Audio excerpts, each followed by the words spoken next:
The estate was built in 1949, 1950, and it was to accommodate people coming from the services after the war. There was an overflow on the housing list, so the city council decided to build as many houses as they possibly could. At that time, the idea was to build the houses. There's very little imagination in a design or layout of the estates, to get as many houses into the one place as possible. And the Ballymurphy estate, when it was first planned, it's fairly obvious to anybody looking around it, they can see that there was very little imagination used on the estate. So they built 600 houses, and then as an afterthought they would put up a few more houses. There was no shopping, no bus service, no schools, no church, no facilities at all. A conglomeration of housing. Because the housing was such bad quality, the layout and the design and lack of facilities, people wanted to move from the estate into better estates. The city council was controlled in the main by the Unionist Party, and they held the key positions in all the committees of the city council. And this is where you've had the idea of the Protestant Parliament, and that comes right down to local parliament, local government, so that they held the influence and the influence decisions. So the Catholic community never participated, never had an opportunity of participating in decision making at either local government or central government. However, they were able to transfer their supporters into the newer estates as new estates were being built on the fringes of Ballymurphy and in West Belfast. They were able to get transfers. Within a very short time, it became a predominantly Catholic estate. There were very large families. The houses here consisted of mostly 3-bedroom houses and 1 living room. The statistics for families was something like 8.5 per household. So you can imagine large families living in 1 room for the most part, how that reacted on each other in the family. It created a lot of problems. Also, the city council decided, in their wisdom, that all the problem cases of West Belfast ought to be put into Ballymurphy without the backup facilities. We didn't have a welfare facility here at all, and all the problem cases were put in here. We discovered after a number of years, something like 12 years, that there was 14,000 families moved through the estate, so it quickly became a transit area. You may say the same, you know.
house after all oil is gone, we asked his from, and he's only entitled to one visit now, unfortunately. They're both on a special back.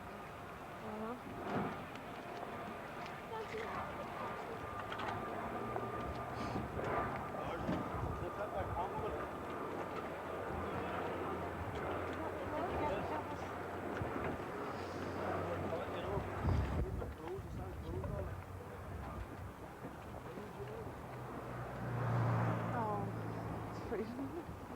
It's poor lads. How do you think it's going? I think the kids sound pretty good, you know.